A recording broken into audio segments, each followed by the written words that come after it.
ஓம் விக்னேஸ்வரா போற்றி, ஓம் நவக்கரநர்களே போற்றி. மகர ராசி நேயர்களுக்கு வணக்கம். மகர ராசி காலபுருஷ சக்கரத்தின் 10ஆம் இடம், கர்மஸ்தானம். உழைக்கின்ற ராசி, உழைப்பாளர்கள் ராசி, விசுவாசம் உள்ளவர்கள். இந்த சூழ்நிலை இருந்தாலும் தன்னிலை மறக்க மாட்டாங்க. தங்களை நம்புகிறவங்க கை தூக்கி விடுவாங்க. மகர ராசி நேரில் நம்பி கூட போகலாம். சரியா? நம்பிக்கைக்கு துரோகம் பண்ண மாட்டாங்க. விசுவாசிகள், இறைவனுடைய ஆசீர்வாதம் பெற்ற ராசி மகர ராசி. மகர ராசிக்குன்னு சில மகிமைகள் இருக்குது. நான் நிறைய வீடியோ போட்டிருக்கிறேன் மகர ராசிக்கு. இந்த வீடியோ பதிவில் ஒரு முக்கியமான தகவலை சொல்கிறேன். வாழ்நாள் அமைப்பு ராசிங்கிறது மதி. நீங்கள் மகர ராசியில் 3 நட்சத்திரத்தில் பிறந்திருப்பீங்க. உத்திராடம், திருவோணம், அவிட்டம். சூரியன், சந்திரன், செவ்வாய் நட்சத்திர அதிபதிகள். இப்போ இந்த நட்சத்திர அதிபதிகளுக்கும் உங்கள் ராசிநாதனுக்கும் உங்கள் ஜாதக லக்கணாதிபதிக்கும் உள்ள தொடர்புகளை தான் பற்றி பேச போகிறேன். பொறுமையாக கேளுங்க. நம்ம சேனலை தொடர்ந்து பார்க்குறவங்க ரிட்டன் வியூவர்ஸுக்கெலாம் சிறந்தாழ்ந்த வணக்கம். புதுசாக பார்க்குறவங்களுக்கும் கோடி நன்றிகள். ஏன்னா வியூவர்ஸ் தான் முக்கியமானவர்கள். அதாவது நான் உங்களை நேரில் பார்க்கல, பட் என் வீடியோவை பார்க்குறீங்க. அதை பார்த்துட்டு என்கிட்ட ஜாதகம் பார்க்க வராங்க. நான் ஒரு நாளைக்கு இப்படி குறைஞ்சது ஒரு ஜாதகம் மகர ராசியில் பார்த்துருவேன். ஏன்னா எனக்கு வர ஜாதகத்தில் அதிகமாக வர்றது மகர ராசி தான். நம்பி அனுப்புகிறாங்க. நல்லபடியாக பார்த்து கொடுக்குறேன். நல்லபடியாக போயிட்டுருக்குது. எதுக்கு சொல்ல வரேன்னா, மகர ராசி என்னை வாழ வைக்கின்ற ராசி தான். சரியா நேர்களே? 12 ராசிக்கு பலன்களை போட்டாலுமே மகர ராசி அதில் கொஞ்சம் ஈடுபாடாக ஆரம்பத்திலிருந்து போதி ஜோடத்துக்கு ஆதரவு கொடுக்குறவங்க. அந்த விஷயத்தில் நான் பெருமைப்பட்டுக்கிறேன் நேர்களே. அதுபோக மகர ராசிக்கு அப்பப்போ நான் அப்டேட் பண்ணுவேன். சாதக பாதங்களை என் அறிவுக்குட்பட்டு சொல்கிறேன் நேர்களே. அது உங்களுக்கு ஒரு வசதியாகவும் இருக்கும். இந்த வீடியோ பதிவில் உங்கள் வாழ்நாளில் சில காரியத்தில் செஞ்சிங்கன்னா நல்லாயிருக்கும். ஏன்னா இது இறைவனோட ராசி பெற்ற, இறைவனுடைய அனுக்கிரம் பெற்ற ராசி, தெய்வத்தின் ராசி. தெய்வத்தின் ராசிங்கிறது மொத்தம் 4 ராசி இருக்குது. தனுசு, மகரம், கும்பம், மீனம். இது 4மே தெய்வத்தின் ராசிகள். மற்ற ராசியெல்லாம் தெய்வத்தின் ராசிகள் இல்லையா அப்படின்னு கேட்டிங்கன்னா இருக்குது. எல்லா ராசிகளுக்குமே தெய்வத்தின் அனுக்கிரம் இருக்குது. ஆனால் இந்த ராசிகளுக்கு நீடித்து இருக்குது. எந்த ஒரு காரியம் நீடித்து நிலைத்து இருக்குதோ அதுக்கு ஒரு பெருமை உண்டு. சரியா நேர்களே? ஒரு மரம், எத்தனையோ மரம் இருக்குது. ஆனால் ஆலமரத்துக்கு ஒரு மகிமை இருக்குது. ஏன்னா ஆலமரம் வருடக்கணக்கில் இருக்கும். ஆலமரம் தலைமுறை தாண்டி இருக்கும். ஒரு ஆலமரம் ஒரு 5-6 தலைமுறையை பார்த்துருக்கோம். குறைஞ்சி சொல்கிறேன். அது கூட ஆலமரம்லாம் இருக்குது. சென்னையில் அடையாறு ஆலமரம்லாம் எத்தனையோ வருஷம் இருக்குது. 100கணக்கான வருஷம் இருந்தது அப்படின்னாங்க. இப்போ அந்த மரம் இல்லை. ஆனால் அப்படி ஒரு மரம் இருந்த பெருமைக்குரிய இடம் அந்த சென்னை அடையாறு ஆலமரம். அது மாதிரி மகரம் ஒரு ஆலமரம், ஒரு கற்ப விருட்சம். அது எப்படின்னா வேருக்கு விழுதாக இருக்கும். தன்னுடைய வேருக்கு விழுதே சப்போர்ட் பண்ணும். அது மாதிரி மகரம் பிறருக்கு வேறாகவும் இருக்கும், விழுதாகவும் இருக்கும். அப்படி ஒரு தன்னலமற்ற ராசி மகர ராசி. மகர ராசியில் உத்திராடம், திருவோணம், அவிட்டம், சூரிய, சந்திர, செவ்வாய் நட்சத்திரம். இந்த நட்சத்திரநாதர்கள், இந்த ராசி லக்கணம், விதி, மதி, கதி. விதிங்கிறது ஜனன ஜாதகம், தனிப்பட்ட முறையில் உங்கள் ஜாதகம் லக்கணம். அதுபோக மதி, சந்திரன் என்ற இடம் ராசி. அதுபோக கதி, தசாபுத்தி. தசாபுத்தி ராசியிலேருந்து தான் கணக்கு எடுக்குது. ராசியிலேருந்து ஆரம்பிக்குது. உங்களுக்கு தெரியும், சாதாரண ஜோதிடம் தெரிந்தவர்களுக்கு தெரியும். இப்போ நீங்கள் திருவோண நட்சத்திரத்தில் பிறந்தீங்கன்னா சந்திர திசை, செவ்வாய் திசை, ராகு திசை, குரு திசை, சனி திசை, இப்படி தான் போகும். ஸோ தசைக்கு நட்சத்திரம் காரணமாக இருக்குது. ஸோ நட்சத்திரநாதனும் பங்களிப்பு இருக்குது. இப்போ மகர ராசியில் நான் பிறந்துட்டேன் சார் அப்படின்னு சொல்கிறவங்களுக்கு பொதுவாக லக்கண ரீதியாக பார்த்தோம்னா மகர ராசிக்கும் மேச ராசிக்கும் ஒரு நல்ல ஒரு அர்ப்பணிப்பு இருக்குது. பொதுவாக மகர ராசி மேச லக்கணத்தில் பிறந்தவங்க நல்லா இருப்பாங்க. ஏன்னா மேச லக்கணாதிபதி செவ்வாய்க்கும் சனி பகவானுக்கும் ஒரு புரிதல் உண்டு. 2 பேருமே ஈஸ்வரனுடைய அனுக்கிரம் பெற்றவர்கள். நான் ஒவ்வொரு லக்கணத்துக்கும் சொல்கிறேங்க, கொஞ்சம் பொறுமையாக கேளுங்க. இது வாழ்நாள் முழுக்க நீங்கள் எப்போ வேணாலும் இதை இதன்படி நீங்கள் நடக்கலாம். நல்ல பலன்கள் கிடைக்கும். சரியா? இது பொதுவான வீடியோ தான். @% பலன்களை சொல்லலை, ஒரு அமைப்பு ரீதியாக சொல்கிறேன் நான். அதையும் உங்கள் ஜாதகத்தை கம்பேர் பண்ணி சொல்கிறேன். மகர ராசிக்கு கேரக்டரை சொல்கிறது வேறு, மகர ராசி நேரில் இப்படி இருப்பாங்கன்னு சொல்கிறது வேறு. பட் இதில் உங்கள் ஜனன ஜாதகத்தையும் உங்கள் ராசிக்கும் உள்ள தொடர்பை சொல்கிறேன். அதுபடி செஞ்சீங்கன்னா உங்கள் வாழ்க்கை நல்லாயிருக்கும். தனிப்பட்ட முறையில் உங்களுக்கு வாழ்க்கை நல்லபடியாக இருக்கும். ஏன்னா இறைவனுடைய சித்தி பெற்ற ராசி மகர ராசி.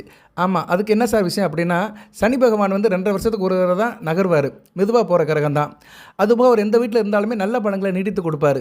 கொடுத்தாலும் நல்லா கொடுப்பாரு, கெடுத்தாலும் லாங்காக கெடுப்பார். ஸோ அதனால் இந்த ராசி ஒரு இறைவனால் அனுகிரகிக்கப்பட்ட ராசியாக பார்க்கப்படுகிறது. அதுபோக சனி பகவான் ஈஸ்வரனுடைய அம்சம், ஈஸ்வர பட்டம் பெற்றவர். அதனால் மகர ராசிக்கு சிவபெருமானோட அருளும் இருக்குது. 3 நட்சத்திரமுமே சிவனுக்கு வேண்டிய நட்சத்திரங்கள் தான். உத்திராடம் சிவனுடைய நட்சத்திரம், சூரிய நட்சத்திரம். அடுத்து திருவோணம் பராசக்தியோட நட்சத்திரம், சந்திரனுடைய நட்சத்திரம். அவிட்டம் முருகப்பெருமானுடைய நட்சத்திரம், அங்கார பகவானுடைய நட்சத்திரம்.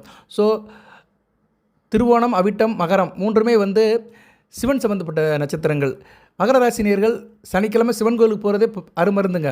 சிவன் கோயிலுக்கு போனாலே உங்களுக்கு எல்லாமே கிடைக்கும். வாரம் சிவ தரிசனம், சிவன் கோயிலுக்கு போயிட்டு விநாயகர் பெருமான், சிவசக்தியை கும்பிட்டு, முருகப்பெருமானை கும்பிட்டு வந்தீங்கன்னா வேறு வழிபாடே தேவையில்லை. சில வழிபாடு நீங்கள் செய்யலாம். லக்கண ரீதியாக சில கோயிலுக்கு போயிட்டு வரலாம். அது ஆயுள் காலத்தில் ஒரு தடவை கூட போயிட்டு வரலாம். ஒரு தடவை நம்ம வாழ்நாளில் போயிட்டு வந்தாலே போதும். ஆனால் வழிபாடு அப்படிங்கிறது 1008 வழிபாடு, பரிகாரம், பூஜை புனஸ்காரம் பண்ணாலுமே சிவன் ஆலயத்துக்கு சனிக்கிழமை நீங்கள் போகிறது மிகச்சிறப்பு. அதுவும் இரவு 8 to 9 சனி ஓரையில் போனீங்கன்னா அதை காட்டிலும் ஒரு பெரிய ஒரு அருட்கொடை எதுவுமே கிடையாது. அந்த ஆண்டவனுடைய அருட்பிரசாதம் சனிக்கிழமை தோறும் கிடைக்குது. அதனால தான் இன்றைக்கி சனிக்கிழமை இறைவனோட அருளால் இந்த வீடியோவை போடுறேன். தெரிந்தவர்கள் இதை ஃபாலோ பண்ணுங்கள். தெரியாதவங்க தெரிஞ்சுக்கோங்க. தெரிஞ்சுக்கிட்டு சனிக்கிழமை தோறும் ஈஸ்வர வழிபாடை மேற்கொள்ளுங்க. ஆனால் சனிக்கிழமை பெருமாளுக்கு உகந்த நாள் தான், இல்லைன்னு சொல்ல முடியாது. ஏன்னா சனிக்கிழமை பெருமாள் சொல்லியிருக்கிறாரு, கிழமைகளை சனிக்கிழமை இருப்பேன் இருக்கிறாரு. தசாபுத்திக்கு ஏற்ற மாதிரி நீங்கள் சில வழிபாடுகளை பண்ணிக்கலாம். இப்போ உங்களுக்கு புதன் திசை நடக்குன்னா நீங்கள் சனிக்கிழமை பெருமாள் கோயிலுக்கு போகலாம். செவ்வாய் திசை நடக்குது, சூரிய திசை நடக்குது, குரு திசை நடக்குது, சனி திசை நடக்குன்னா கண்டிப்பாக நீங்கள் சிவனாலயத்துக்கு தான் போகணும். நான் தசைக்கு பின்னாடி வரேன். லக்கண ரீதியாக உள்ள தொடர்புகளை சொல்லிவிட்டு உண்மை ஒன்றா சொல்கிறேன். கொஞ்சம் வீடியோவில் இருந்து கூட இருந்தாலும் பொறுமையாக பாருங்கள். பலன்கள் இதில் நான் சொல்லலை, அமைப்பு ரீதியாக தான் சொல்கிறேன். ராசியை பற்றிய ஒரு மகிமைகள், ராசிக்கும் இறை வழிபாடுக்கும் உள்ள தொடர்புகளை சொல்கிறேன். கவனமாக கேளுங்க. இது நமக்கு முக்கியம்தான் நேயர்களே. ஓகே, இப்போ மகர ராசி மேச லக்கணம், செவ்வாய் சனி பகவான், இவர் 2 பேர்த்துக்கும் ஒரு சம பங்கு உண்டு. ஏன்னா 2 பேருமே ஈஸ்வரனால் உருவாக்கப்பட்டவர்கள். செவ்வாயும் அங்கார அம்சம்தான், அங்கார பகவான் முருகன் அம்சம்தான். ஸோ ஈஸ்வரனுடைய மகன் தான் முருகன். சனி பகவானும் ஈஸ்வர அம்சம் உள்ளவர் தான். ஸோ மேசத்துக்கும் மகரத்துக்கும் ஒத்துப்போகும். கேந்திரமாக வருது, 90 டிகிரியில் இருக்குது. அருமையான அமைப்பு. இது ஒரு நல்ல விதமாக பார்க்கப்படுகிறதுங்க. மேச லக்கணத்துக்கு மகர ராசி மறையாது, 10ஆம் இடமாக வரும், கர்மஸ்தானமாக வரும். இது நல்ல விதமாக பார்க்கப்படுகிறது. ஸோ மேச லக்கணத்தில் பிறந்தவங்க, மகர ராசி மேச லக்கணத்தில் பிறந்தவங்க குறிப்பாக நல்லா இருப்பாங்க. தசாபுத்திக்கு ஏற்ற மாதிரி நல்லா இருப்பாங்க. மேச லக்கணத்தில் பிறந்தவங்களுக்கு அவயோகி புதன் தான். அதனால் மேச லக்கணத்தில் பிறந்தவர்கள் பெருமாள் வழிபாடை சிறப்பாக வச்சுக்கோங்க. அதுவும் குறிப்பாக புதன் திசை நடக்கிறவர்கள் உங்களுக்கு லக்கண ரீதியாக ஒரு வழிபாடு இருந்தாலுமே லக்கணத்துக்கு ஆகாத கிரகத்தை நம்ம கும்பிட்டோம்னா அந்த ஆகாத கிரகம் நமக்கு எப்போக்கும் துணை இருக்கும். அது எப்படின்னா, ஒரு மனிதனுக்கு எதிரி வலுவிழந்து போகணும். நம்மளை யார் எதுக்க வரா, நம்மளுக்கு எதிர யார் நிற்கிறானோ அவனுடைய கை தாழ்ந்து விட்டால் நம்ம நல்லபடியாக இருப்போம். எதிரிகள் அடங்கி போக வேண்டும். அதைத்தான் சத்துரு சம்ஹார பூஜ்யம்பாங்க. அது ஒரு சில ஃபார்மாலிட்டிஸ்லாம் இருக்குது, அதுக்குள்ளெலாம் நம்ம போக வேண்டாம். பட்டு லக்கண ரீதியாக அவயோகி கிரகத்துடைய கடவுள்களை நம்ம வழங்கிட்டோம்னா நல்லபடியாக இருக்கும். இப்போ மேச லக்கணத்தில் பிறந்தவங்களுக்கு பிரச்சனையை கொடுக்குறவர் யாருன்னா புதன் தான். அதனால் நீங்கள் புதன்கிழமை பெருமாள் கோயிலுக்கு போகிறது மிகச்சிறப்பாக இருக்கும். இது ஒரு குறிப்பு தான். அதில் பர்டிகுலராக புதன் புத்தி நடக்கிறவங்க கூடுதலாக போகணும். புதன் புத்தி நடக்கும். ராகு திசையில் புதன் புத்தி, செவ்வாய் திசையில் புதன் புத்தி, குரு திசையில் புதன் புத்தி, சனி திசையில் புதன் புத்தி, புதன் திசையில் புதன் புத்தி நடக்கும். அதிலும் இந்த செவ்வாய் திசை புதன் புத்தி நடக்கிறவங்க கண்டிப்பாக போகணும். சரியா? அது கொஞ்சம் வயசில் மகர ராசிக்கு நடக்கும். ஓகே நேர்களே, இந்த பதிவை கேட்குறதுக்கு உங்களுக்கு கொஞ்சம் போர் அடிக்கும். ஏன்னா நீங்கள் எதிர்பார்க்குறதெல்லாம் வேறு. நமக்கு நல்லது நடக்காதா, பஞ்சம் தீராத, எல்லாருமே இப்போ பலன் கேட்குறது அப்படி தான் வராங்க. எனக்கு நான் சீக்கிரம் பணக்காரன் ஆகணும், நல்லது உடனே நடக்கணும்னு அப்படி தான் நினைக்கிறாங்க. அமைப்பு எல்லாருமே மறந்துடுறாங்க. அமைப்பு ரொம்ப முக்கியங்க. நம்ம எப்படி கால் பாதத்தை கவனிக்க மாட்டேங்கிறோம். நிறைய பேர் காலை கவனிக்கவே மாட்டாங்க. 2 பாதம் தான் ஒரு மனிதனுக்கு எல்லாத்தையுமே தாங்குது. பாதம் பொற்பாதம் இருக்காங்க. கடவுளை எங்கே சொல்கிறாங்கன்னா சிரத்தையும் சொல்கிறாங்க, பாதத்தையும் சொல்கிறாங்க. இறைவன் சிரத்தை பார்க்காத பாதத்தை பாரு அப்படிங்கிறாங்க. அடியவருக்கும் அடியாருக்கும் அடியேன் அப்படிங்கிறாரு. அடினாலே பாதம் தான். ஸோ எந்த ஒரு மனிதனுமே தன் பாதத்து மேலே கவனமே செலுத்து கிடையாது. காலு தானே அப்படின்னு கால் மேலே ஒரு அக்கறையே கிடையாது. அதுபோக காலில் அணிகிற செருப்பு மேலே அக்கறை கிடையாது. சரியா நேரில் அப்படி அந்த பணம் தூக்கி போட்டு போயிடுவாங்க. ஆனால் அந்த செருப்பு ஒரு மனிதனை எவ்வளோ தூரம் காப்பாற்றுறது தெரியுமா? முக்கியமான ஒரு பொருள். அதுபோது பாதம் ஒரு முக்கியமான அங்கம்.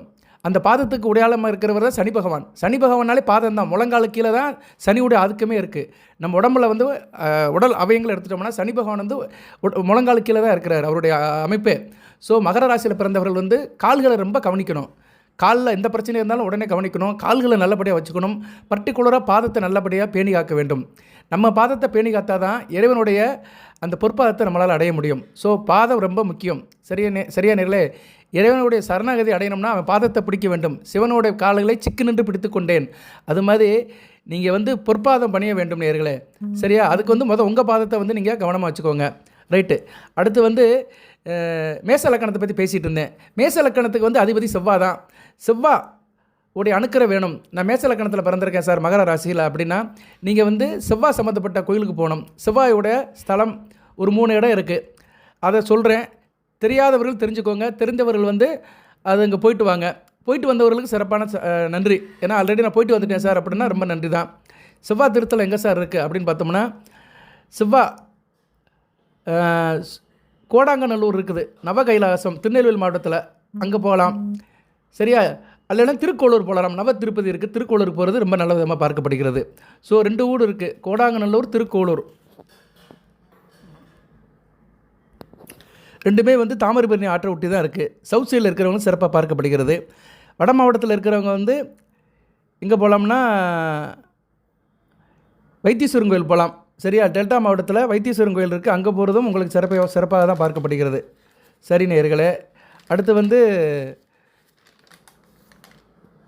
ரிஷப லக்கணம். ரிஷப லக்கணம் வந்து ஒரு நல்ல அமைப்பு. மகர ராசியும் ரிஷப லக்கணம் ரொம்ப ஒரு அருமையான அமைப்பு. ரிஷப லக்கணத்தில் பிறந்தவங்க வந்து ரொம்ப நல்லா இருப்பாங்க. மகர ராசி ரிஷப லக்கணத்தில் பிறந்தவங்க ராசிநாதனுக்கும் சுக்கரனுக்கும் நல்ல ஒரு தொடர்பு இருக்குது. நல்ல விதமாக பார்க்கப்படுகிறது. ஆனால் உத்திராட நட்சத்திரத்துக்கு வந்து ரிஷப லக்கணம் அந்த அளவு மேட்ச் ஆகாது. மற்ற 2 லக்கணத்துக்கும் மேட்ச் ஆகும். மற்ற 2 ராசிக்கு 2 நட்சத்திரத்துக்கு நல்லபடியாக பார்க்கப்படுகிறது. ஏன் உத்திராடத்துக்கு சொன்னேன்னா சூரியனுக்கும் சுக்கிரனுக்கும் ஆகாது. ரிஷப ராசியோட அதிபதி சுக்கிரன். அதனால் மகர ராசியில் உத்திராட நட்சத்திரத்தில் பிறந்து ரிஷப லக்கணத்தில் பிறந்தவங்களுக்கு அந்தளவுக்கு சிறப்பாக இருக்காது. ஸோ ரிஷப லக்கணத்தில் பிறந்துட்டேன் சார் அப்படி சொல்கிறவங்க வந்து வாழ்நாள் முழுக்க ஒரு தெய்வத்தை மறந்துடக்கூடாது. தட்சிணாமூர்த்தி வழிபாடை வச்சுக்கணும். சரியா? வியாழக்கிழமை தட்சிணாமூர்த்தி வழிபாடு பண்ணணும். குரு பகவானுக்கு வழிபாடு பண்ணணும். தட்சிணாமூர்த்தி வழிபாடு அல்லது குரு பகவான் வழிபாடு. தட்சிணாமூர்த்தி சிவன் கோயில் இருப்பார், குரு பகவான் நவக்கரங்கள் இருப்பார். இது ரொம்ப முக்கியங்க. ரிஷப லக்கணத்தில் பிறந்தவங்க இறை அருளால் தட்சிணாமூர்த்தி வழிபாடை சிறப்பாக பண்ணுங்க. ஏன்னா குரு பகவான் தான் ரிஷப லக்கணத்துக்கு அவயோகி தான் பிரச்சனை பண்ணுவார். அதுபோக ரிஷப லக்கணத்தில் இப்போ குருதசை நடக்கிறவங்களுக்கு பிரச்சனை ரொம்ப இருந்துச்சுன்னா குரு பகவான் வழிபாடு பண்ணுங்கள், பிரச்சனையெல்லாம் சரியாக போயிடும். சரி சார், நான் ரிஷப லக்கணத்தில் பிறந்திருக்கேன் மகர ராசியில். எனக்குள்ள கோயில் என்ன சார்னா கஞ்சனூர் போகலாம், சுக்கிரனுடைய ஸ்தலம். அடுத்து வந்து நவ கைலாசம். நவ கைலாசத்தில் வந்து சேர்ந்தமங்கலம். நவ திருப்பதியில் வந்து தென் திருப்பறை, இங்கே போகலாம். 3 இடம் சொல்கிறேன். ஒவ்வொரு கிரகங்களுக்குமே 3 இடம் இருக்குது. ஒரு இடம் வந்து டெல்டா மாவட்டம், மற்ற 2 இடங்கள் வந்து சவுத் மாவட்டம். இந்த கோயிலில் போய் வழிபாடு பண்ணுங்க, நல்லாயிருக்கும். அதுபோக மகர ராசி ரிஷப லக்கணம் வந்து காலபுருஷ சக்கரத்தின் வந்து ஒரு கோணத்தில் இருக்கும். நல்ல அதிர்ஷ்டம் இருக்கும். சரியா நேயர்களே? மிகச்சிறப்பாக பார்க்கப்படுகிறது. அடுத்து மகர ராசி மிதுன லக்கணம். இது ஒரு ஷஷ்டாச அமைப்பு. முன்னுக்கு பின் முரணாக இருக்கும். இவங்க வந்து சில நேரத்தில் முரண்படுவாங்க. இவங்க வந்து வாழ்க்கையில் எதாக இருந்தாலும் பிறர்கிட்ட கேட்டு செய்யணும். சரியா? மகர ராசி மிதுன லக்கணத்தில் பிறந்தவங்க. அதே மாதிரி வந்து மற்றவங்க விஷயத்தை தலையிடாமல் இருக்கிறது மிக சிறப்பு. ஏன்னா அது இவங்க எதனாச்சும் தலையிட்டாங்கன்னா அதில் வம்பு வழக்கு பிரச்சனையில் தான் போய் முடியும். ஓகே, மிதுன லக்கணத்துக்கு வந்து வாழ்நாள் முழுக்க வழிபடுற தெய்வம் அப்படின்னு பார்த்தோம்னா முருகப்பெருமான் தான். சரியா? முருகப்பெருமானை வந்து நீங்கள் வாழ்நாள் முழுக்க வழிபடுங்க. குறிப்பாக திருச்செந்தூர் போயிட்டு வாங்க. திருச்செந்தூர் போயிட்டு வர்றது சால திறந்தது. திருச்செந்தூருக்கு ஒரு தடவை போயிட்டு வந்துடுங்க. அதுவும் புதன் திசை நடக்கிறவங்க, புதன் திசையில் செவ்வாய் புத்தி நடக்கிறவங்க, செவ்வாய் திசையில் புதன் புத்தி நடக்கிறவங்கலாம் கண்டிப்பாக வந்து திருச்செந்தூர் போயிட்டு வரணும். புதன் திசை நடக்கும். அவிட்ட நட்சத்திரத்துக்கெல்லாம் கொஞ்சம் வயசுலேயே வந்துடும். ஒரு 50 வயசு 60 வயசுக்குள்ளெல்லாம் வந்துடும். அதனால் நீங்கள்லாம் வந்து கண்டிப்பாக வந்து திருச்செந்தூர் போயிட்டு வாங்க. சரி சார், நாங்கள் மிதுன லக்கணத்தில் பிறந்துட்டோம், எங்கே சார் போகலாம்? போயிட்டு வர கோயில் அப்படின்னு பார்த்தீங்கன்னா புதனுடைய ஸ்தலம் தான். திருவெண்காடு போகலாம். அடுத்து வந்து நவ கைலாசம், தென் திருப்பாலை போகலாம். நவ திருப்பதியில் வந்து திருப்புளியரை போகலாம். திருப்புளியங்குடி, புளியரையில் திருப்புளியங்குடி அந்த கோயிலுக்கு போகலாம். ஸோ டெல்டா மாவட்டத்தில் வந்து திருவெண்காடு, சவுத் தமிழ்நாட்டில் வந்து தென் திருப்போரை, திருப்புளியங்குடி இந்த கோயிலுக்கு போயிட்டு வாங்க, சிறப்பாக இருக்கும். அப்படி அந்த லக்கண ரீதியாக அந்த தெய்வத்தை பார்த்துட்டு வந்துட்டிங்கன்னா லக்கணம் வலுப்படும். ஒரு மனிதனுக்கு லக்கணம் ரொம்ப முக்கியம். சரியா நேர்களே? லக்கணம் தான் உயிர், ஆத்மா, ஜீவன். ராசிங்கிறது மனம், உடல். இது 2மே வழிநடத்துறது தான் தசாபுத்தி. ஓகே, அடுத்து வந்து கடக லக்கணம். கடக லக்கணத்தில் பிறக்கிறதுக்கு மகர ராசியில் கொடுத்து வைக்க வேண்டும். கடக லக்கணம் வந்து ரொம்ப ஒரு அளப்பரிய அமைப்பு. ஏன்னா கடகம் வந்து சந்திரனுடைய வீடு, எதிர் வீடு. சந்திரனுடைய 3 அழுக்கரும் கிடைக்கும். தாயிலும் முக்கவர்கள், இவங்களாம் ரொம்ப கருணையாக இருப்பாங்க. மகர ராசி கடக லக்கணத்தில் பிறந்தவங்களாம் மிகச்சிறப்பாக இருப்பாங்க. சரியா நேர்களே? அந்த ஒளி வந்து ராசியில் படும். சந்திரன் ஒரு ஒளி கிரகம். அதுவும் இவங்க வந்து ஒளி அமைப்பில் பிறந்தாங்கன்னா நல்லாயிருக்கும். லக்கணாதிபதி சந்திரன் வந்து ராசியில் இருப்பார். ராசியிலிருந்து லக்கணத்தை பார்ப்பார். அவர் ஒளிச்சந்திரனாக இருந்தார், சூரியனிலிருந்து 90 டிகிரிக்கு மேலே இருந்தார்னா நல்லா இருக்கும். லக்கணம் வந்து ரொம்ப ஒரு பவர்ஃபுல்லாக இருக்கும். சரியா நேர்களே? அருமையாக பார்க்கப்படுகிறது. சூரியனுக்கு கேந்திரமாக இருக்கணும், சூரியனுக்கு சந்திரன் கேந்திரமாக இருக்கணும். நீங்கள் வந்து அப்படின்னா எந்த மாதத்தில் பிறந்திருக்கணும் சார் அப்படின்னா, நீங்கள் ஆடி மாதம், சித்திரை மாதம், இல்லைனா ஐப்பசி மாதம், இந்த மாதத்தில் பிறந்தவங்க வந்து கடகலக்கணத்தில் பிறந்தவங்க மிக நல்லா இருப்பாங்க. சித்திரை, ஆடி, ஐப்பசி இந்த 3 இந்த மாதத்தில் பிறந்தவர்கள் வந்து மிகச்சிறப்பாக இருப்பார்கள். ஆமாம் சார், நான் ஆடி மாதம் பிறந்தேன், மகர ராசி கடகலக்கணம், நல்லா இருக்கேன் சார், நல்லா கண்டிப்பாக இருப்பாங்க அப்படி சொல்கிறவங்க கமெண்ட் பாக்ஸில் போடுங்க. ஏன்னா ஜோதிடம் என்று பொய்த்து போகாது, அந்த அமைப்பு ரீதி கரெக்டாக இருக்கும். ஒளி கிரகங்கள் லக்கணத்தில் பட்டுச்சுனாலே லக்கணம் நல்லாயிருக்கும். ஸோ மகர ராசி கடக லக்கணத்தில் பிறந்தவங்க ஒரு முக்கியத்துவம் பெற்றவளாக இருக்கிறாங்க, இறைவனுடைய ஆசீர்வாதம் பெற்றவளாக இருக்கிறாங்க, குறிப்பாக பராசக்தியுடைய ஆசீர்வாதம் பெற்றவளாக இருக்கிறாங்க. ஓகே, மேச லக்கணத்தில் பிறந்தவங்க வந்து முருகப்பெருமானுடைய ஆசீர்வாதம் பெற்றவர்கள். ரிஷப லக்கணத்தில் பிறந்தவங்க வந்து மகாலட்சுமியோட அனுக்கிரம் பெற்றவர்கள், அதிர்ஷ்டசாலிகள். மிதுன லக்கணத்தில் பிறந்தவங்க அறிவாளிகள், புதனுடைய அனுக்கிரம் பெற்றவர்கள், பெருமாளுடைய அனுக்கிரம் பெற்றவர்கள். கடக லக்கணத்தில் பிறந்தவங்க வந்து ஆதிபராசக்தி அன்னை ஆதிபராசக்தியோட அனுக்கிரம் பெற்றவர்கள். ஓகே, இப்படி ஒவ்வொரு லக்கணத்துக்குமே வந்து ஒரு தெய்வத்துடைய ஆசீர்வாதம் இருக்க தான் செய்யுது. அடுத்து வந்து கடக லக்கணத்துக்கு வந்து போக வேண்டிய கோயில் அப்படி பார்த்தோம்னா, வாழ்நாள் முழுக்க வழங்க வேண்டிய தெய்வம் கடக லக்கணத்தில் பிறந்தவங்க வாழ்நாள் முழுக்க மனசுல நினச்சிட்டு இருக்கணும். யாருன்னு பார்த்தோம்னா சனி பகவான் தான். சரியா, கடக லக்கணத்துக்கு வந்து சிம்ம சொப்பனம் வந்து சனி பகவான் தான். சனி பகவான் சம்மந்தப்பட்ட தெய்வங்களை வணங்கணும். 12ஆம் படி கருப்பசாமி, ஐயனார், ஐயப்பன், இந்த 3 தெய்வத்தை விடாமல் வணங்கணும். ஐயப்பன் கோயிலுக்கு போகலாம், கருப்பசாமியை கும்பிடலாம், ஐயனாரை கும்பிடலாம், பெருமாள் கோயிலுக்கும் போகலாம், ஆஞ்சநேயரையும் வழிபாடு பண்ணலாம். ஆனால் சொன்ன 3 ரொம்ப முக்கியம்.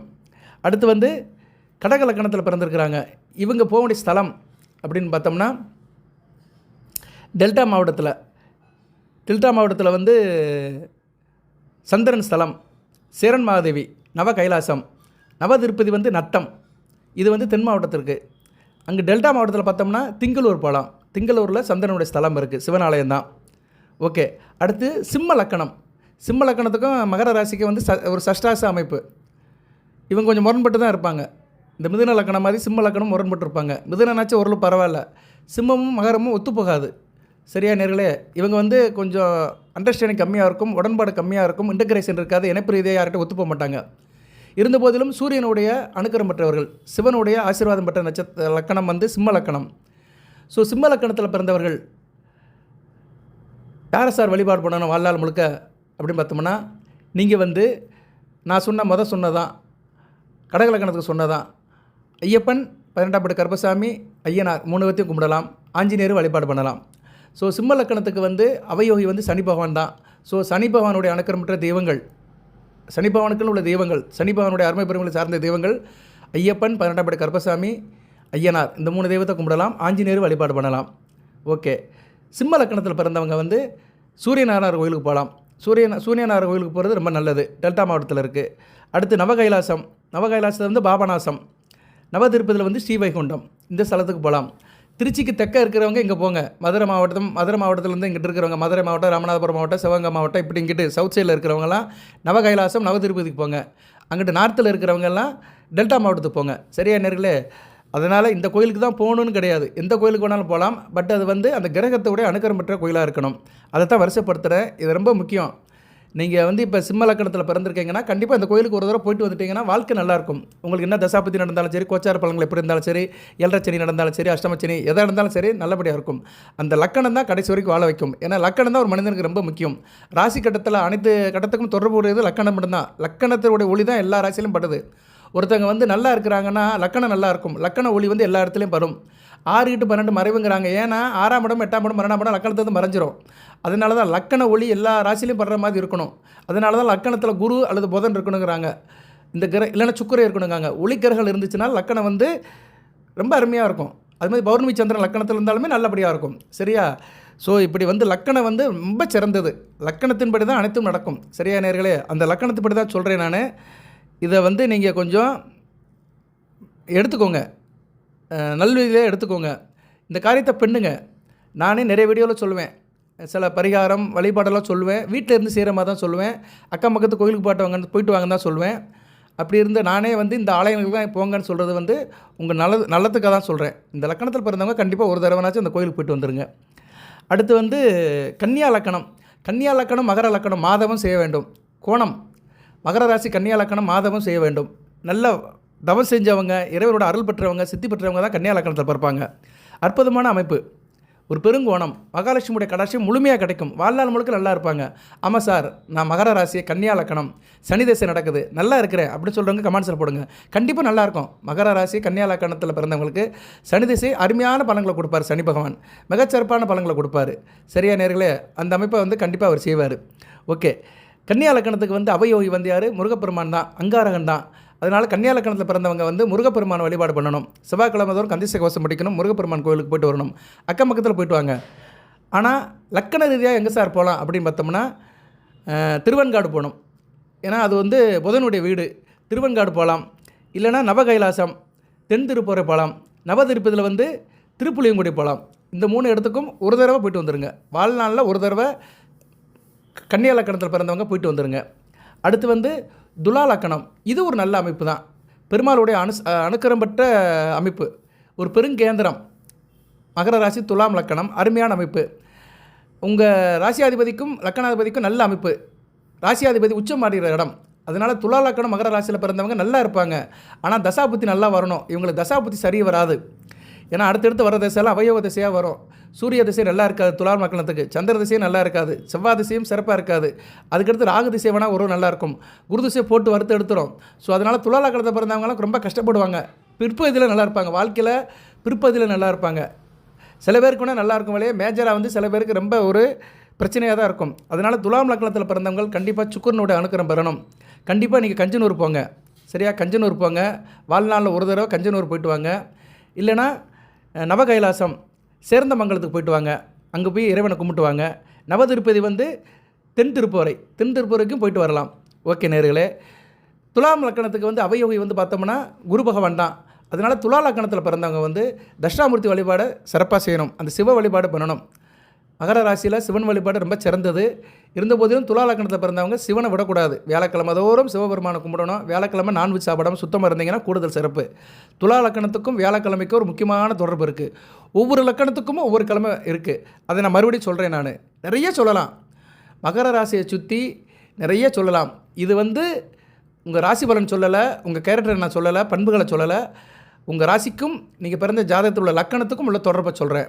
லக்கண மகிமைகளை இன்னும் சொல்லலாம். லக்கணத்தில் பிறந்தால் என்னென்ன செய்யலாம் சாருங்கிறத அதையும் வருஷப்படுத்தலாம். நான் வாய்ப்பு இருந்தால் அந்த வீடியோவில் சொல்கிறேன், இல்லைனா அடுத்த வீடியோவில் சொல்கிறேன். ஏன்னா வீடியோ லென்த் அதிகமாகிடும். ஒரு 30 நிமிஷத்துக்குள்ளே பேசுங்க சார்னு நிறைய பேர் ஃபோன் பண்ணி சொல்லிட்டாங்க. சும்மா நீங்கள் 40 நிமிஷம் 50 நிமிஷம் 1 மணி நேரத்துக்குலாம் பேசுகிறீங்க, அது வேண்டாம் சார், 30 நிமிஷத்துக்குள்ளே பேசுங்கன்னு சொல்லியிருக்கிறாங்க. இப்போ எவ்வளோ நிமிஷம் ஆகிருக்குன்னு தெரியல. ரைட்டு. அடுத்து வந்து விருச்சிக லக்கணம். விருச்சிக லக்கணம் ஒரு நல்ல அமைப்பு தான். ராசிக்கு வந்து 11ஆம் இடத்துல இருக்கும், லக்கணத்துக்கு 3ஆம் இடத்துல இருக்கும். இது வந்து ஒரு நல்ல அமைப்பு தான். நல்ல தைரிய வீரிய காரியமாக இருப்பாங்க. லாபம் சம்பாதிக்கிற அமைப்பு தான் விருச்சிக லக்கணம். விடாமுயற்சியில் வெற்றி காண்பவர்கள். பிடிப்பிடின்னு பிடிப்பாங்க விடாமுயற்சியில் விருச்சிக லக்கணத்தில் இருக்கிறவங்க. விருச்சிக லக்கணத்துக்கு அவயோகி யாருன்னா புதன் தான். அதனால் விருச்சிக லக்கணத்தில் பிறந்தவங்க பொழுதுக்கும் பெருமாளுடைய நாமத்தை சொல்லணும். சரியா? அந்த உலகளந்த பெருமாள் லட்சுமி நாராயணனுடைய நாமத்தை சொல்லிக்கிட்டே இருக்கணும். மனதுக்குள்ளே நினச்சிக்கிட்டே இருக்கணும். ஒரு நாளாச்சும் ஒரு தடவைனாச்சும் நமோ நாராயணான்னு சொல்லணும். ஏன்னா விருச்சிக லக்கணத்துக்கு அவயோகி புதன் தான். அந்த புதன் திசை நடக்கும் வயசான காலத்தில். உத்திராட நட்சத்திரத்தில் பிறந்தவங்களுக்கு 70 வயசுக்கு மேலே புதன் திசை நடக்கும். விருச்சிக லக்கணத்தில் பிறந்தீங்கன்னா புதனுடைய நாமத்தை தான் சொல்லணும். பொதுவாக விருச்சிக லக்கணத்தில் பிறந்தவங்க புதனை நினைக்கணும். புதனுடைய கடவுள் வந்து பெருமாள் தான். ஸோ பெருமாள் நாமத்தை சொல்கிறது ரொம்ப சிறந்தது. சரி சார், நான் விருச்சிக லக்கணத்தில் பிறந்துட்டேன், எந்த கோயிலுக்கு சார் போகலாம் அப்படின்னா திருவெண்காடு போங்க. டெல்டா மாவட்டத்தில் இருக்கிறவங்க. சவுத் சைடில் வந்து புதனுடைய ஆழம் தென் திருப்பூரை திருப்புளியங்குடி, இங்கே போகிறது மிகச்சிறப்பாக பார்க்கப்படுகிறது புதனுக்கு. அடுத்து வந்து தனுசு லக்கணம். தனுசு லக்கணம் மகர ராசி. 2இல் சந்திரன் இருப்பார். வளர்பிறை சந்திரன் இருந்தாருன்னா வாழ்நாள் முழுக்க சாப்பாட்டுக்கு பிரச்சனை இருக்காது. நல்லா இருப்பாங்க, நல்லா பேசுவாங்க, நல்ல விதமாக பார்க்கப்படுகிறது. தனுசு லக்கணம் ஒரு மத்தியமமான பலனை தான் கொடுக்கும். தனுசு லக்கணத்துக்கு வந்து இறைவனுடைய அனுக்கிரம் பெற்ற லக்கணம், சிவனுடைய அனுக்கிரம் பெற்ற லக்கணம், ஒரு நெருப்பு லக்கணம். அதனால் தனுசு லக்கணமும் மகர ராசி மேக்ஸிமம் ஒத்து போயிடும். நல்ல விதமாக தான் பார்க்கப்படுகிறது. ராசிக்கு லக்கணம் 12ஆம் இடம் இருந்தாலுமே ஒரு அண்டர்ஸ்டாண்டிங் இருக்கும். நல்ல விதமாக தான் பார்க்கப்படுகிறது. தனுசு லக்கணத்துக்கு அவயோகி யாருன்னா சுக்கிரன் தான். ஸோ தனுசு லக்கணத்தில் பிறந்தவங்க வந்து மகாலட்சுமி மந்திரத்தை சொல்லணும். அஷ்டலட்சுமி சோத்திரத்தை சொல்லிக்கிட்டே இருக்கணும். வாழ்நாள் முழுக்க சொல்லணும். மற்ற தெய்வத்தை வழிபடுறதெல்லாம் ஒரு பக்கம் இருந்தாலுமே இது வந்து வாழ்நாள் முழுக்க மனதுக்குள்ளே சொல்லிக்கிட்டே இருக்கணும். இதை விட்டுறக்கூடாது. தனுசு லக்கணத்தில் பிறந்தவங்க தசாபுத்தி எது வேணாலும் நடக்கட்டும். ஆனால் தனுசு லக்கணத்தில் பிறந்தவங்களுக்கு வந்து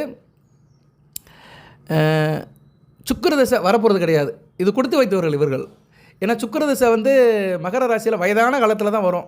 அப்படி நட்சத்திரத்தில் பிறந்தாலுமே சுக்கிரதசை ரொம்ப வயதான காலத்தில் தான் வரும். ஏன்னா அவிட்ட நட்சத்திரம் பிறந்தாலே செவ்வாய் தசை முடிஞ்சு செவ்வாய் தசை ஒரு 4 வருஷம் ஆனாலும் ராகு திசை, குரு திசை, சனி திசை, புதன் திசை, கேது ரொம்ப நாளாயிரும். 80 வயசுக்கிட்ட ஆயிரும். 80 வயதுக்கு மேலே நமக்கு தசாயை பற்றி பெருசாக நம்ம திங்க் பண்ண அவசியம் இல்லை. ஆள் ஆஞ்சி ஓஞ்சி போயிடுவோம், அடுத்தவங்களை நம்பியிருப்போம். அதனால் தனுசு லக்கணத்தில் பிறந்தவங்களுக்கு அவயோகி தசை வர்றதுக்கு ரொம்ப நாளாகும். அதனால் தனுசு லக்கணத்தில் பிறந்தவர்கள் கொடுத்து வைத்தவர்கள். இந்த அவயோகி தசை வரவே வராது. அந்த புத்தி வரும், மற்ற திசையில் புத்தி வரும், அந்நேரம் கொஞ்சம் பிரச்சனையாக இருக்கும். சரியா? அந்நேரம் கொஞ்சம் கவனமாக இருந்துக்கோங்க. தனுசு லக்கணத்தில் பிறந்தவங்க மகாலட்சுமி வழிபாடு பண்ணுங்கள்.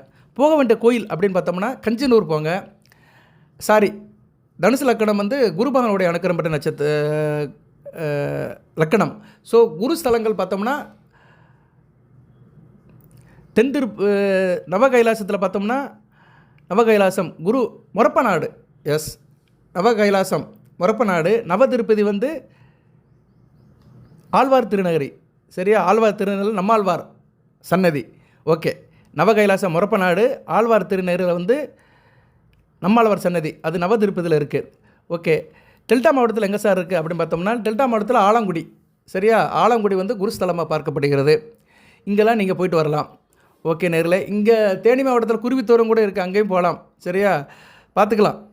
ஆனால் முக்கியமான ஸ்தலங்கள் இது 3 தான். டெல்டா மாவட்டத்தில் மொரப்பநாடு, ஆழ்வார் திருநகரி. தென் தமிழ்நாட்டில் டெல்டா மாவட்டத்தில் வந்து ஆலங்குடி. டெல்டா மாவட்டம்னு என்ன, தஞ்சாவூர் மாவட்டத்தை சொல்கிறேன் நான், நார்த் சைடு. சரியா? தஞ்சாவூர், நாகப்பட்டினம், மயிலாடுதுறை, சிதம்பரம், அந்த ரோடு ஃபுல்லாக டெல்டா மாவட்டங்கள் தான். காவிரியை ஒட்டி இருக்கிற மாவட்டங்கள். சில பேர் டெல்டானா என்னென்னு புரியாமல் இருப்பாங்க. எத்தனை பேர் இவ்வளோ நேரம் இந்த வீடியோ கேட்டிருக்காங்கன்னு தெரியல. ரெடாவே ஏதோ ஒன்று சொல்லிட்டு இருக்கானே அப்படின்னு நினச்சிட்டு இருப்பீங்க. ஆனால் நான் வந்து ஒரு முக்கியமான விஷயத்தை சொல்கிறேன். உங்கள் ராசிக்கும் உங்கள் பிறந்த ஜாதகத்துக்கும் ஒரு கம்பேரிசனுக்கு பண்ணி சொல்கிறேன். வழிபாடு, ஆன்மீக வழிபாடு, அந்த தெய்வத்தை கும்பிட்டிங்கன்னா நல்லா இருப்பீங்க, பிரச்சனையெல்லாம் சால்வ் ஆகும். சரியா?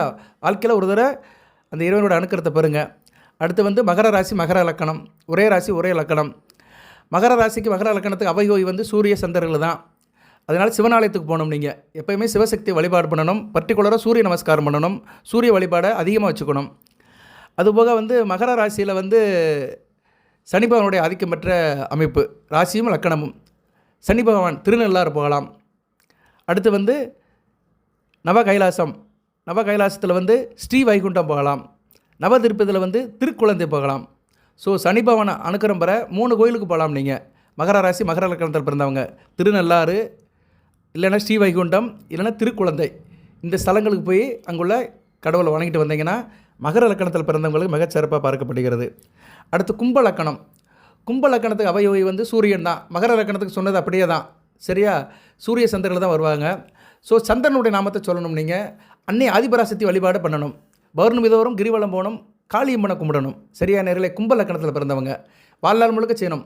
கும்ப லக்கணத்தில் பிறந்தவங்க பௌர்ணமி கிரிவலம் போயிட்டாங்கன்னா வாழ்க்கையில் எந்த பிரச்சனையும் இருக்காதுங்க. மகர ராசி கும்ப லக்கணம் இவங்களுக்கெல்லாம் வந்து இந்த சந்திர தசை நடக்கும்போது கொஞ்சம் விஷயம் நடக்கும், ரொம்ப கஷ்டமாக இருக்கும். சரியா? கும்ப லக்கணத்துக்கு அவயோகி வந்து சந்திரன் தான். அதனால் சந்திரனுடைய அனுக்கிரம் கிடைக்கணும்னா கிரிவலம் போகணும், பௌர்ணமி தோறும் அம்மன் வழிபாடு பண்ணணும். ஓகே சார், போக வேண்டிய கோயில் அப்படின்னு பார்த்தோம்னா திருநள்ளாறு தான். ராசி அந்த கும்ப லக்கணத்துக்கு லக்கணாதிபதி வந்து சனி பகவான் தான். ஸோ திருநள்ளாறு போகலாம். சவுத் சைடு வந்து ஸ்ரீ வைகுண்டம், திருக்குழந்தை போகலாம். அடுத்து வந்து மீன லக்கணம் வந்து குருபகவானுடைய வீடு. மீன லக்கணத்துக்கும் மகர லக்கணத்துக்கும் நல்லா ஒத்து போகுங்க. சரி, அருமையான அமைப்பு. லக்கணத்துக்கு 11ஆம் இடம் வரும். இவங்களாம் நல்ல வாழ்க்கையில் ஈஸியாக சீக்கிரம் சக்ஸஸ் ஆயிடுவாங்க, நல்ல ஒரு லெவலுக்கு போயிடுவாங்க, ரீச் ஆவாங்க. குருதிசை மிக சிறப்பாக இருக்கும். ஆமாம் சார், நான் மீன லக்கணம் மகர ராசி குருதிசை நடக்குது, நல்லா இருக்கேன் அப்படின்னு சொல்லுவாங்க. கமெண்ட் பாக்ஸில் போடுங்க, கண்டிப்பாக நல்லா இருப்பீங்க. சரியா? அதுவும் குரு வந்து கடகம், கன்னி, விருச்சிகத்தில் இருந்தார்னா நல்ல பலங்களை கொடுப்பாரு. சரியா? லக்கணத்தை பார்ப்பார், நல்ல விதமாக பார்க்கப்படுகிறது. அருமையான அமைப்பு. ஸோ மீன லக்கணத்தில் பிறந்தவங்களுக்கு அவயோகி வந்து சுக்கிரன் தான். ஸோ மீன லக்கணத்தில் பிறந்தவங்க வாழ்நாள் முழுக்க என்ன வணங்க வேண்டிய தெய்வம் வந்து மகாலட்சுமி தான். மகாலட்சுமியை கும்பிட்றது மிகச்சிறப்பு. பட் இவங்களுக்கு சுக்கிரதசை வரப்போகிறது கிடையாது. அதனால் மகாலட்சுமியை வணங்குறது வந்து வாழ்நாள் முழுக்க வெற்றியை தரும். சரி சார், மீன லக்கணத்தை பிறந்துட்டேன், எந்த கோயிலுக்கு சார் போகணும் அப்படின்னா நீங்கள் வந்து ஆலங்குடி போங்க. அடுத்து வந்து மொரப்பநாடு, ஆழ்வார் திருநகரி போகலாம். ரெண்டுமே வந்து திருநெல்வேலி மாவட்டத்தில் இருக்குது. மொரப்பநாடு, ஆழ்வார் திருநெல்வேலி, தூத்துக்குடி மாவட்டம் கலந்து வரும் ரெண்டுமே. ஓகே, இந்த நவ கைலாசம், நவ திருப்பதி ரெண்டுமே திருநெல்வேலி, தூத்துக்குடி மாவட்டம் கலந்து வரும். மற்றதெல்லாமே வந்து டெல்டா மாவட்டத்தில் வரும். சரியா? இப்படி தாங்க வகைப்படுத்திருக்கு. உங்கள் கிரகம், ராசிநாதன் சனி பகவான், உங்கள் ராசி, நீங்கள் பிறந்த ஜனன ஜாதகத்தில் உள்ள லக்கணம், இதெல்லாம் மேட்ச் பண்ணி பார்க்கும்போது சில இந்த கோயிலுக்கெல்லாம் போயிட்டு வந்தீங்கன்னா நல்லபடியாக இருக்கும். அதுபோக வாழ்நாள் முழுக்க இந்த தெய்வத்தை வணங்கினாலும் நல்ல விதமாக பார்க்கப்படுகிறது. ஓகே. மகர ராசி மேச லக்கணத்தில் பிறந்தவங்க முருகப்பெருமானோட அருளை பெற்றவங்க. மகர ராசி ரிஷப லக்கணத்தில் பிறந்தவங்க மகாலட்சுமியோட அருளை பெற்றவங்க. மகர ராசி மிதுன லக்கணத்தில் பிறந்தவங்க பெருமாளோட அருளை பெற்றவங்க. மகர ராசி கடக லக்கணத்தில் பிறந்தவங்க ஆதிபராசக்தி அன்னை ஆறுபராசக்தியின் அருளை பெற்றவங்க. மகர ராசி சிம்ம லக்கணத்தில் பிறந்தவங்க சிவனோட அருளை பெற்றவங்க. மகர ராசி கன்னியா லக்கணத்தில் பிறந்தவங்க பெருமாளோட அருளை பெற்றவங்க. மகர ராசி துலா லக்கணத்தில் பிறந்தவங்க அன்னை மகாலட்சுமியோட அருளை பெற்றவங்க. மகர ராசி விருச்சிக லக்கணத்தில் பிறந்தவங்க முருகப்பெருமானோட அருளை பெற்றவங்க. மகர ராசி தனுசு லக்கணத்தில் பிறந்தவங்க தட்சிணாமூர்த்தியோட அருளை பெற்றவங்க. மகர ராசி மகர லக்கணத்தில் பிறந்தவங்க யாரோட லக்கணம் அருளை பெற்றவங்க? மகர ராசி மகர லக்கணம் யார் எடுத்துக்கலாம்? பெருமாள் எடுத்துக்கலாமா சிவனை எடுத்துக்கலாமா அப்படின்னு ஒரு போட்டி வருவீங்க. ஏன்னா சிவனை தான் எடுத்துக்கணும், சரியா? ஏன்னா சிவனுடைய நட்சத்திரங்கள் தான் உள்ளே இருக்குது. ஸோ மகர ராசி மகர லக்கணத்தில் பிறந்தவங்க சிவபெருமானு அருளப்பட்டவர்கள். இப்படி பார்க்கும்போது என்ன ஆகுதுன்னா, மகர ராசி வந்து சிவன் அருளால் நிரம்பிய ராசி, சிவனுடைய அனுக்கிரம் பெற்ற ராசி, சிவ வழிபாடு சிறப்பை தரும். நம்ம ஆரம்பத்தில் சொன்னேன்னா அது கரெக்டாக மேட்ச் ஆகுது. அடுத்து மகர ராசி கும்ப லக்கணத்தில் பிறந்தவர்கள் அவர்களும் சிவனுடைய அருளை பெற்றவர்கள். மகர ராசி மீன லக்கணத்தில் பிறந்தவங்க தட்சிணாமூர்த்தியோட அருளை பெற்றவர்கள். தட்சிணாமூர்த்தி சிவனும் ஒன்று தான். சிவன் தான் தெற்கு பக்கமாக உட்காந்துருக்கிறாரு. அதனால தான் தனுசு மகரம் கும்பம் மீனம் இறைவனோட அருளப்பட்ட ராசின்னு சொன்னேன் வீடியோ ஆரம்பத்தில். இந்த 4 ராசிகளுமே வந்து இறைவனோட அருளப்பட்ட ராசிகள். இறைவனாலே சிவன் தாங்க. சிவனை தான் இறைவன் சொல்கிறோம். இறைவா அப்படின்னாலே சிவன் தான், சரியா? பெருமாளே சொல்கிறதா விஷ்ணுவை சொல்கிறோம். இறைவா அப்படின்னாலே சிவன் தான். ஸோ இறைவன் மிகப்பெரியவன். அந்த இறைவன் சிவன். அவனவன் என்றாலே சிவன் இருக்கான்னு அர்த்தம். சிவன் வந்து ஒரு தவமுனி, சரியா நேர்களே? சிவனை பற்றி நிறைய பேசலாம். அந்த சிவனுடைய அனுக்கிரம் பெற்ற ராசி தான் வந்து மகர ராசி. அந்த தெய்வத்தினுடைய அருள் பெற்ற ராசி தான் மகர ராசி. ஸோ மகர ராசிக்கு வந்து ராசிக்கும் சொல்லியிருக்கிறேன், நட்சத்திரத்துக்கும் சொல்லியிருக்கிறேன். அதுபோக எந்தெந்த லக்கணத்தில் பிறந்தாலுமே சில அமைப்புகளை சொல்லியிருக்கிறேன், வழிபாடை சொல்லியிருக்கிறேன். இந்த வீடியோ பதிவில் பலன்களை சொல்லலை. அடுத்து வருகின்ற காலத்தில் மகர ராசி ஒவ்வொரு லக்கணத்துக்கு வேணால் பலன்களை சொல்கிறேன். நீங்கள் கேளுங்க. ஆமாம் சார், நான் இந்த லக்கணத்தில் பிறந்திருக்கிறேன், எனக்கு இந்த பலன்களை சொல்லுங்கள் அப்படின்னா கண்டிப்பாக சொல்லுவேன். மகர ராசிக்கு மேச லக்கணம் எடுத்துக்கிட்டோம்னா, மேச லக்கணத்தில் பிறந்தவங்களுக்கு புதன் திசை நல்லா இருக்காது, புதன் புத்தி நல்லா இருக்காது. மகர ராசி ரிஷப லக்கணம், மகர ராசி ரிஷப லக்கணத்தை பிறந்தவங்களுக்கு குரு திசை நல்லா இருக்காது, அதுபோக மற்ற திசையில் வர்ற குரு புத்தி நல்லா இருக்காது. மகர ராசி மிதுன லக்கணம், இவங்களுக்கு வந்து செவ்வாய் திசை நல்லா இருக்காது, அதுபோக மற்ற திசையில் வர்ற செவ்வாய் புத்தி நல்லா இருக்காது.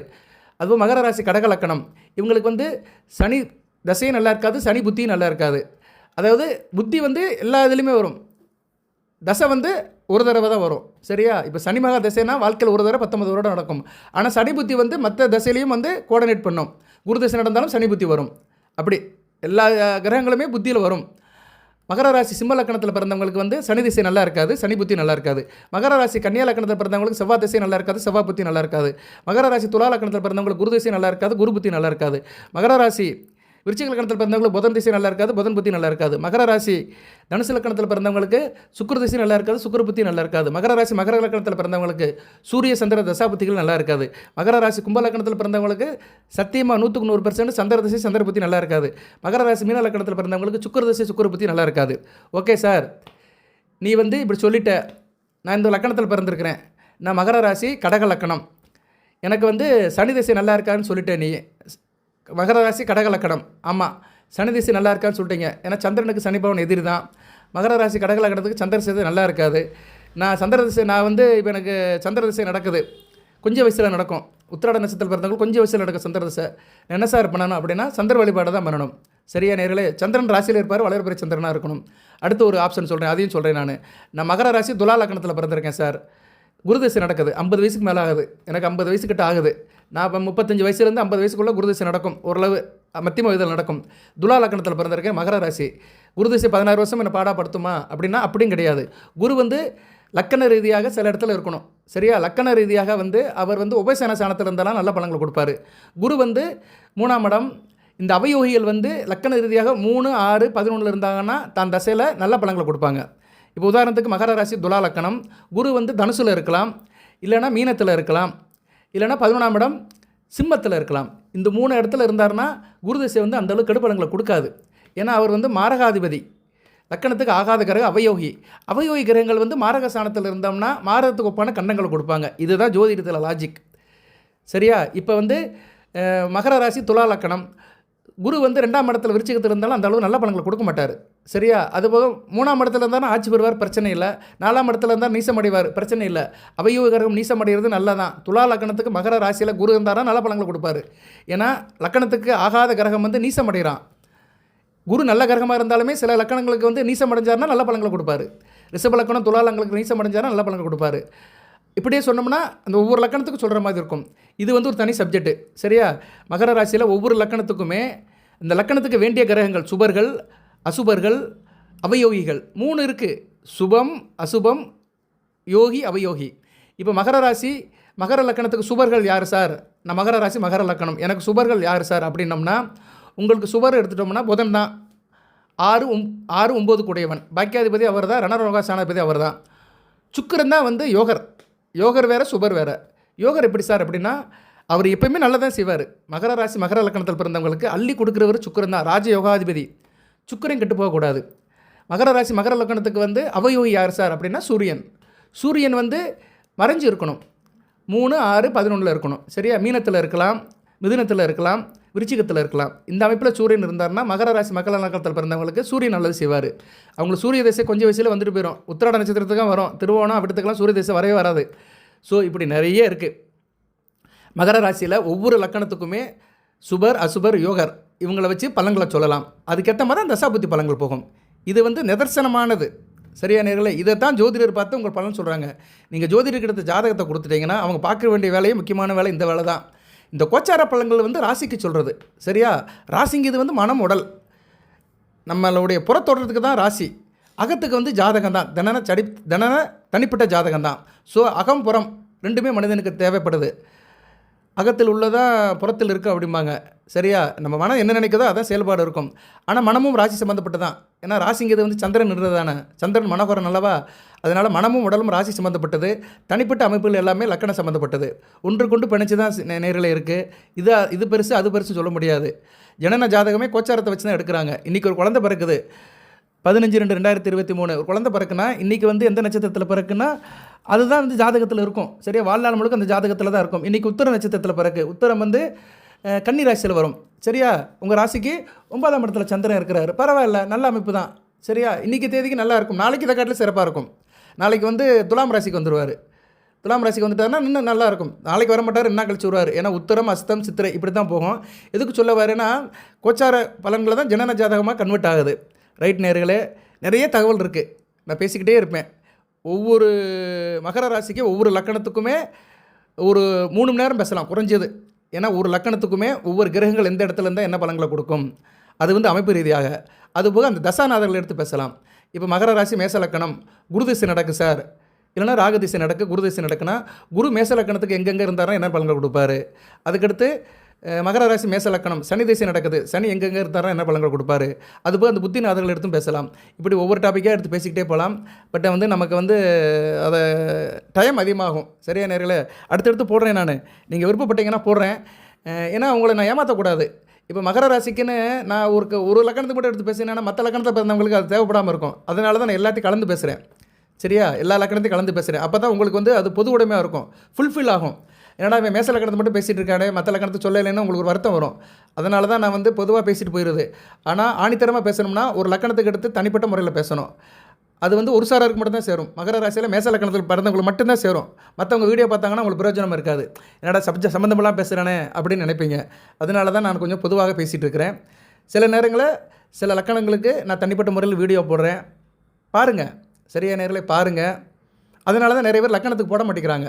ஏன் போட மாட்டேங்காங்கன்னா வியூவர்ஸ் வந்து பார்க்க மாட்டாங்க. எல்லாத்துமே சுயநலம் தான். இங்கே வீடியோ போடுறவங்களுக்கு சுயநலம் நிறையா இருக்குது. ராசிக்குன்னு போடுறது, ராசிக்குன்னு போட்டால் எல்லோரும் பார்ப்பாங்கள்ல, 3 நட்சத்திரத்தையும் பார்ப்பாங்க, உத்திராடம், திருவோணம் விட்டு எல்லோரும் பார்ப்பாங்க. ஆனால் லக்கணத்துக்கு போடுறது பெரிய விஷயம். அதுக்கு கொஞ்சம் அறிவும் இருக்கணும், ஆண்டவனோட அனுக்கிரமும் இருக்கணும், அறிவும் இருக்கணும், ஜோதிடருடைய நுட்பமும் இருக்குது. அதெல்லாம் வச்சா தான் லக்கணத்துக்கு வந்து பலன்கள் சொல்ல முடியும். ஓகே நேர்களே? லக்கணத்தை வச்சு கோச்சார நிலையிலுக்கும் பலன்கள் சொல்லலாம். அந்த லக்கணம் சம்மந்தப்பட்ட கிரகங்கள் கோச்சாரத்தில் இப்போ 8% எப்படி இருக்குன்னு லக்கணம் சொல்லலாம். இப்போ மகர ராசி உதாரணத்துக்கு மேச லக்கணமே வச்சுக்கிறோம். மகர ராசி மேச லக்கணத்தில் பிறந்தவர்களுக்கு இப்போ கிரக நிலையில் எப்படி இருக்குன்னு சொல்லலாம். நல்லா தான் இருக்குது. செவ்வாய் வந்து 3ஆம் இடத்துல இருக்கிறாரு, நல்ல அமைப்பு தான். ஒரு ஆரம்பத்துக்கு சொல்கிறேன் நான். இப்படி பலன்களை சொல்லலாம். மகர ராசி மேச லக்கணம், ரிஷப லக்கணம், மற்ற 12 லக்கணக்குமே வந்து கோச்சாரத்தில் எப்படி இருக்குது, அந்த கோச்சார கிரகங்கள் எப்படி இருக்குன்னு 8% பலன்களை சொல்லலாம். ஸோ ஜோதிடத்தில் வந்து நம்ம பலன்களை ஈஸியாக எடுக்கலாம், பலன்களை ஈஸியாக சொல்லலாம், எவ்வளோ வீடியோனாலும் போடலாம். நான் மகர ராசிக்கு டெய்லி கூட வீடியோ போடலாம், சரியா? ஒவ்வொரு நாளும் ஒரு லக்கணத்துக்கு எடுத்து பேசலாம். அது உங்களுக்கு ஒவ்வொரு விதத்தில் ஒவ்வொரு குரூப்புக்கு சேரும். மகர ராசியில் 12 லக்கணத்தில் பிறந்தவங்களுக்கும் சேர்ந்துக்கிட்டே இருக்கும், சரியா நேர்களே? பலன்கள் ஆலமரம் மாதிரி, ஆலமரம் எப்படி இருக்கோ அது மாதிரி தான் பலன்களுமே. அது மகர ராசியை பற்றி ஏற்கனவே சொல்லிட்டேன் நான். ஓகே, கொஞ்சம் நேரம் ஆயிடுச்சு, அடுத்தடுத்து வீடியோ போடுறேன். இருந்த போதிலும் ஒரு வரியில் சொல்லிட்டு வீடியோ முடிக்கிறேன். மகர ராசி அந்த தெய்வத்தின் அனுக்கிரம் பெற்ற ராசி, அந்த தெய்வம் வாழும் ராசி, தெய்வம் இருக்கும் இடம் ராசி, அந்த இறைவன் சிவனுடைய முழு அனுக்கிரம் பெற்ற ராசி.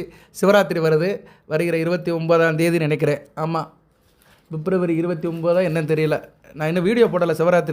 சிவராத்திரிக்கு என்ன அந்த வழிபாடு முறையை தான் சொல்லணும். சிவராத்திரி பற்றி சில தகவல்கள் சொல்லணும். சிவராத்திரி